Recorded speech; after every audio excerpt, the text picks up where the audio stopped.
Our next presenter is Jennifer Chasse. Okay, I knew that. Jennifer Chasse, and she is going to be talking to us about the observations of the New River Valley from a damn Yankee. So let's make her feel welcome.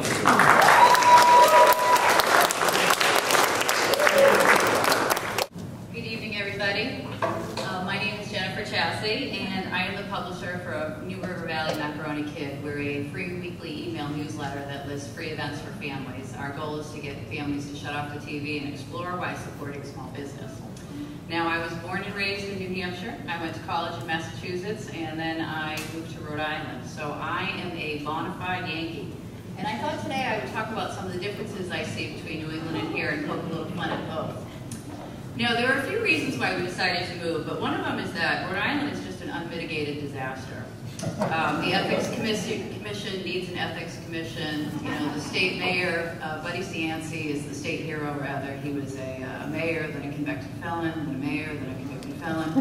And my husband and I just started to think, we really want to raise our children in an area where your career goal is not to work for the union because you can never get fired. And the other thing that really that spoke well to us was the cost of living. The average cost of living in New England is about 25% above the national average, versus here it's about 10% below, so you can see the swing. We also wanted to have a winter that didn't last about 9 months. We have a glorious, glorious summer in Rhode Island. It's better than anywhere on earth, but you know, you design your kids' Halloween costume to go around winter boots and a coat, and then their Easter outfit, they're still wearing it. So it's been great. One of the things that's cracked me up is, you know, just getting used to the way y'all talk. Gosh, I love the way y'all talk. You know, it's, when I first moved here and went to the bank to open an account, the woman asked me the same thing like 4 times, and what she was trying to ask me is, did I need a pen? Pen would be a single syllable word where I'm from. You know, in New England, we tend to take a lot of the consonants out and we stuff a lot of words together. So, you know, this would be like, nice to meet you. You know, what kind of car is that? You know, did you eat? No, did you? You know, so we tend to really quicken things up. One of the things that I've noticed is that you folks will fry anything. You know, like, who ever thought of frying an Oreo? Like they weren't good enough already. We went to the Dublin Fair and we bought some while our kids were on a ride, and they were so freaking delicious. My husband and I were like trying to eat them before our kids got off the ride, you know? Oh my gosh.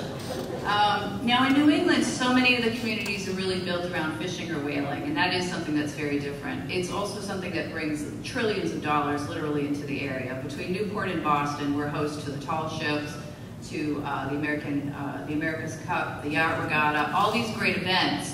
But here, for $7, anybody can get on the water. Now, how many of you have been on the New River at least once this summer? Yeah, and if you haven't, shame on you. That water is so clean. Like, I grew up in New Hampshire on the Merrimack River where you could like catch fish that had like 3 legs. Like nothing like this. I do notice the men tend to be a little better groomed in New England. No offense, I'm sure nobody here. We have a lot of what I like to call the gel hawk thing going on in New England. I couldn't find anything, but I'm sure the per capita gel consumption is much bigger for New England men. You know, you probably don't go to a barber there, you go to a stylist, and the men are really into eyebrow threading is the biggest thing. I don't know if you can see over here, this is both threading, and in all the cities, you know, Manchester, Nashua, Boston, Providence, there's these little eyebrow threading shops. And everything from the guy who's making you Dunkin' Donuts coffee to your mechanic might have like, you know, these elegant brows, way better than mine look. Men also tend to dress up a little more, and women too. This is interesting. This is a suit, and men wear them to work. You know, I think you also see from the boating industry some of the preppy and the nautical thing and the lighter colors, the impact of that. But then again, here in the New River Valley, we also have our own fashion. So, now there's one town that when I go to, I play a little game and I like to count how many people wearing overalls. Can you guess where it is?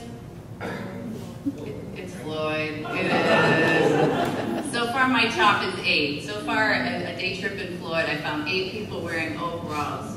This is something I see a lot around here though. In New England, people dress like this when they go hunting. Then you would come home and you would change. You would put on real clothes. My my son wrestles, and I don't know what it is about people that like the sport of wrestling and camouflage, but it's everywhere. And then there's this. And if you've lived here a while, you probably don't see this anymore, but this really hurts your eyes. Like, these colors are not meant to go together. And they're not meant to be worn everywhere for everything. And somehow it's like permeated the rest of the New River Valley. And I'm not sure if you folks all know it, but this is just strange. This is their wedding cake. That's their bedroom. And like, don't you see cars like that all the time? I have to think that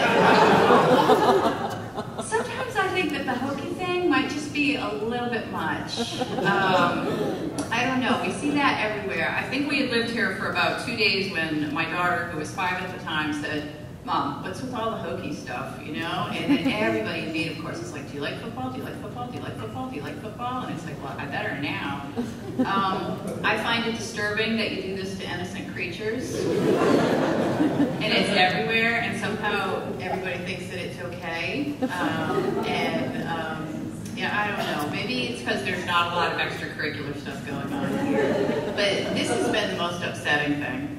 The most wonderful, I think, has been the hospitality. Everybody from Jack at the dump to, you know, the dry cleaner that actually returned the $10 that my husband left in his pocket has been amazing. You know, the eye contact thing is so strange. You know, in New England, you go do your thing, and, you know, and but here everybody wants to talk to you, and when they say, "Hey, how you doing?" they actually expect you to answer and then listen. So it's been 2 years, and we really like it, and I think we're going to stay. So I guess that turns us from Yankees into damn Yankees. So thanks